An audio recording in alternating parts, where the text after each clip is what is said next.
Stupid. I'm glad we're not the only ones who have these problems, Kane and I. It's very good to see you, mate. I hope you're doing well. I'm sorry I didn't welcome you in the manner in which you should be now accustomed, because I love it when you can join, mate. You're very, very adept at brightening up these streams. I appreciate it. I'm going to commemorate this glorious moment for Instagram.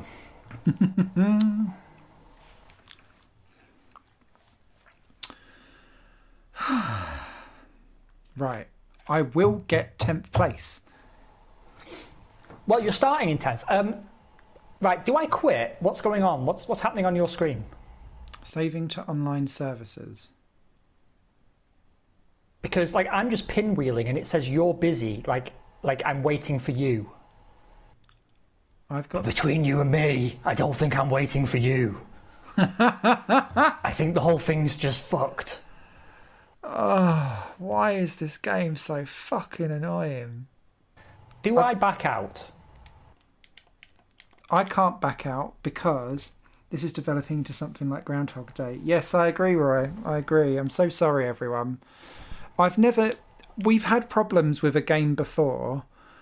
We've never run into stuff like this for a good few years. It is migrating host. It must be about 7 years since we had problems this severe. Yes, unfortunately, Kane and I, we're doing Brazil again, which means we are doing Sky Sports Transfer Night again. I think actually, Simon, though, it is good we're restarting again, because when you rejoin, I'm going to keep getting that error again, and that's what cost us last time, right? That's why we lost Brazil. Yeah. So I'm now back to the lobby again because it kicked me out because you'd gone. Yeah, I'm rejoining now. It seems like qualifying still stands. Okay.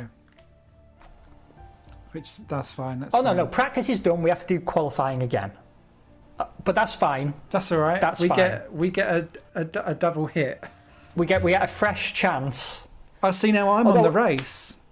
Oh, I'm on the race as well. Okay, so it did. All right. It just This is developing into something like Groundhog Day. This game is so frustrating now. Yes, Ken, your track list is definitely going to be what forms season 2, and we were going to set it up on the last stream, but then like the whole thing caught fire and exploded, and people were dying. It's also been 6 months since I could get a haircut, so like it's an emotional time for everybody. And I'm just praying now we get through this race and that both of us can complete our contract negotiations so we can start season 2. Because thoughts and prayers, everyone. Thoughts and prayers. I mean, I'm super excited for the second season. Like, I want to see how this develops, but computer says no.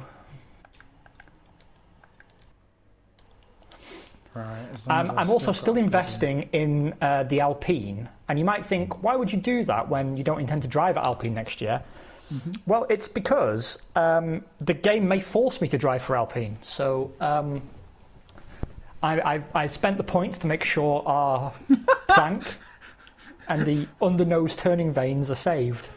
Manna in the chat. This is clearly all Ben's ex-hairdresser's fault. Actually, that's true. If you think about it, we've been having technical problems since my hairdresser became a prison guard. Do you think it's your hair is secretly like electrical current Medusa and it's starting to like suck up the world's energy? Well, the thing is, ever since I was a child, my hair does whatever the fuck it wants. Brushing my hair in the morning is like negotiating with a terrorist. Like, I have a good hair day or I have a bad hair day. There's no in between, and whichever one I'm having, there's nothing I can do to change it, right? So I have people who are genuinely jealous of my hair, not least because most of my friends are bald. But like, if I'm having a good hair day, they can walk up behind me and like scruff it all up and everything, and it just falls perfectly. And I look like a young David Ginola or a less handsome Antonio Giovinazzi. But now, oh, that's an amazing camera shot, Codies. Thank you. What manner of bug is that? Like half the screen just doesn't render. Oh, great. There was like a black box. Actually, speaking of bugs, do you remember at the last Grand Prix we did? I started the race, spawned inside Mick Schumacher, and then had a massive accident into turn 1. Oh yes, yes you did. So that's another bug to add to the pile. I'm taking a screenshot of that. My second poll of the season. Anyway, now we're on to the race. We can talk about the race. And it was a juicy one, wasn't it? Yeah, qualifying. Mwah. And can I just say, I don't remember the last time I was as happy as seeing that top three. I got really big fuzzy feels seeing Sainz alongside Norris on the front row, and then George Russell third. That just that completed it for me. And it made for such a better race. And this is why I keep saying, if they insist on doing sprint races, make it a reverse championship order. Yeah, it was because juicy, how wasn't good it? was the racing? Yeah. I mean, you had your DRS trains, but it made it more fun because the DRS train was being led by someone generally who shouldn't be anywhere near the front of that DRS train to begin with, which made it tactical and fun and interesting. Yeah, I mean, like the pit strategies were super interesting. Like Lance Stroll's pit stop, I thought was a stroke of genius. It's a shame he drove like a simpleton for the rest of the Grand Prix, but that's another word we're not allowed to use. Anyway, I'll start the race in a moment, but I have to finish waffling, get this train of thought out so I don't crash. Are you pitting on lap 9 or 8 or...? I am pitting... It says 9. Okay. But I'll go 8 then. Yeah, I was going to say 8 isn't actually that much slower, but yeah, I'll go 9. I'll stay 9. Okay. You can take precedent. Yeah, what was I going to say? I thought the pit strategies made everything interesting. We've got a lot to talk about to unpack in the race and everything, but I just have to say, like, two things really made it for me. One was cars out of position. I hate when that happens artificially. In this case, it wasn't artificial necessarily. It was just, circumstance. But it definitely made for interesting racing. And secondly, Norris and Sainz, both super talented, but it's amazing that they can race each other super close and with respect. And not take each other out. Yeah, I mean, they did it really well at McLaren as well. Like, they would race wheel to wheel, real impressive battles, never take each other out, and also still be bestest best friends as soon as the race is over, because, hey, the race is over. Yeah. And I think they're both great ambassadors for the sport when they do that. I thought the battles between Norris and Sainz were really, really, really good, particularly Sainz defending through...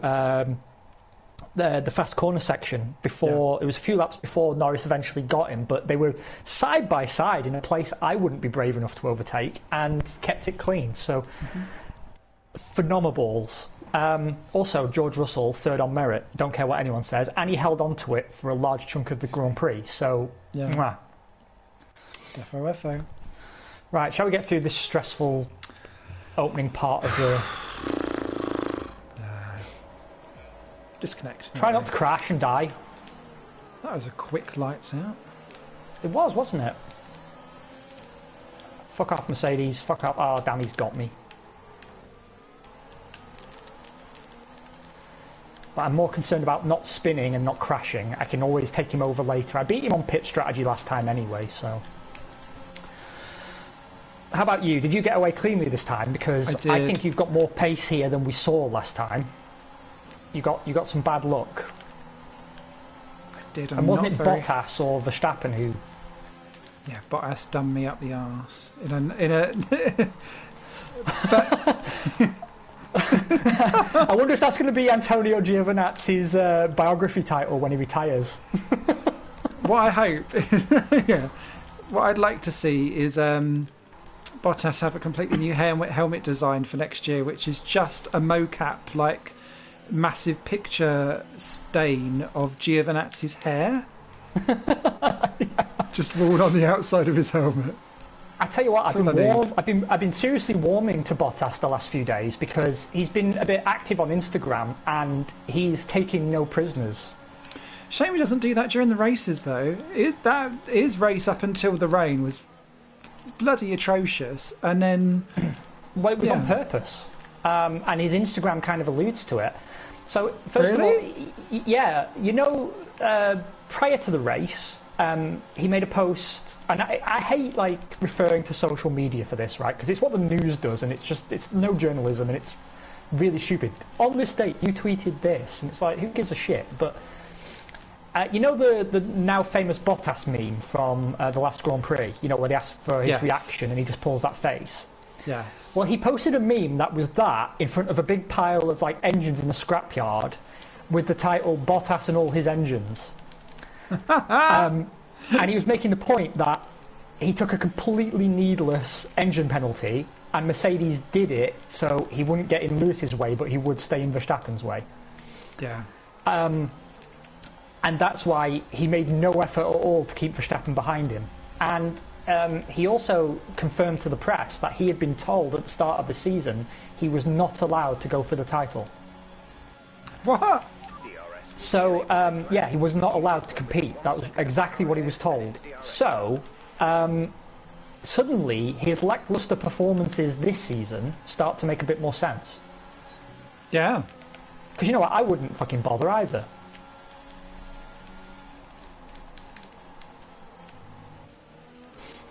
I need to get a bit braver now because I've got a red ball catching up to me and Lewis is getting away a bit. Leclerc's just done me properly on pace as well. That's worrying. I was looking before we came out though, and we have, by some distance, the slowest engine on the grid. That'll be why. And there's like, because this is why I really struggled to get past Lewis last time we ran Brazil, right? Because once you get onto the start-finish straight, he just fucking disappears. Despite the sexy under-nose turning vanes that we have now. Ooh. But look at that, yeah, he just rides off into the sunset. Ciao. So, a lot to unpack. And I know we've waffled a bit and done our usual ping-pong between subjects, but I'd like to start, if I may, with our own team, because we're about to leave them. Yes. And there are two hot topics around Alpine at the moment that I think we should discuss before we get into the ins and outs of the race and who did what and who touched who on the bum and all that kind of stuff. So the first one is that a number of voices in Formula One have come out and said that Renault have lost all credibility as an engine supplier, and that's why they can't get any partner team, even when it comes with a large amount of money and with benefits and incentives. Right, and the evidence would balance that out, right? Because you predicted it, and I honestly wouldn't have been surprised if it happened, that we would have seen Zhou in a Williams and Williams moving to Renault Power. Yeah. Like, to me, that's a no. I know Williams are doing well now with a Mercedes deal, but you know, it makes sense. It makes sense. And you know, it may still happen with Sauber.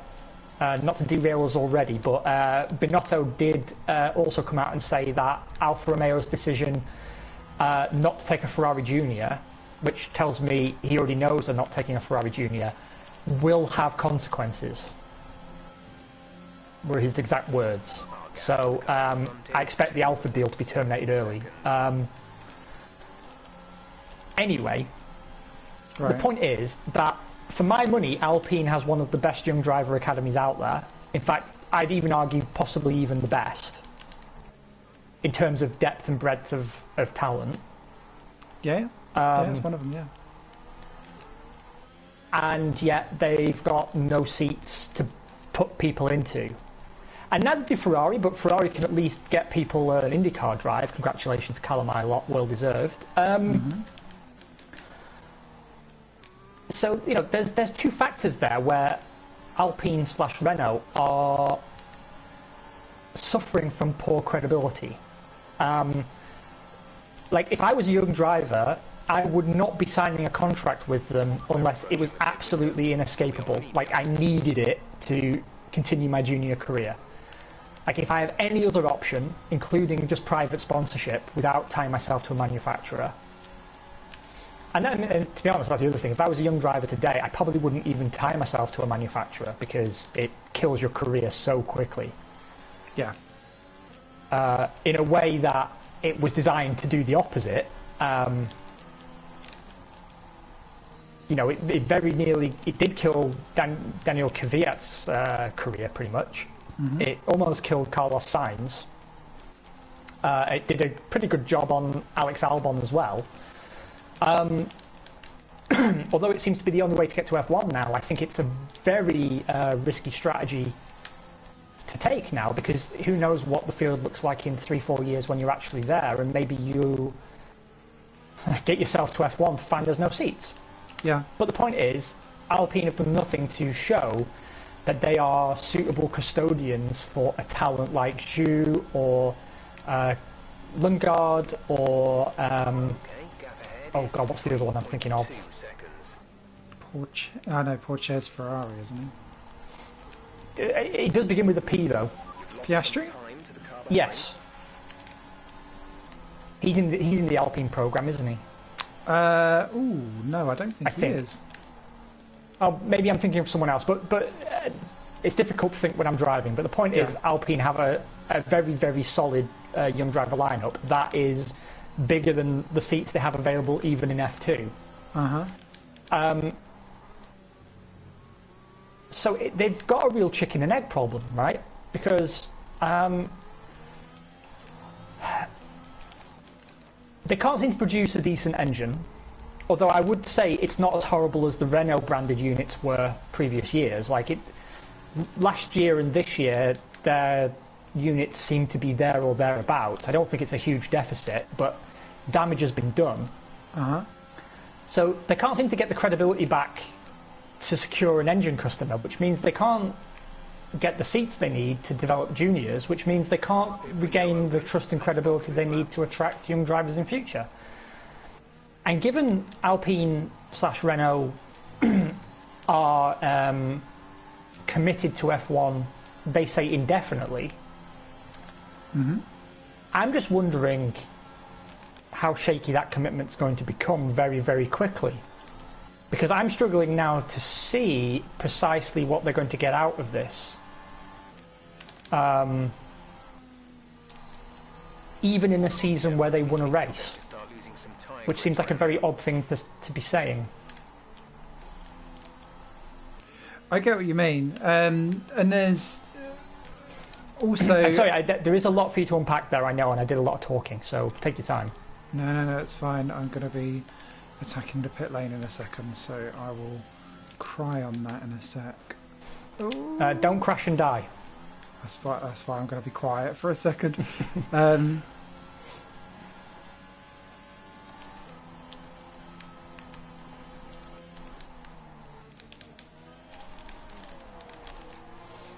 love that. Right. So my kind of worry with Alpine is Porsche is Sauber driver, Piastri is an... Oh, he is an Alpine junior, sorry. So I've got a couple of issues, I guess. The first one is my worry is that Zhou has balked slightly this year. I thought he would win the title. I've been a massive fan of him from Junior Formula, back from his Renault Formula 3 days, so I've been a bit disappointed with his kind of falling apart this year a little bit. Some of it's bad luck, some of it's not. And the reason why I'm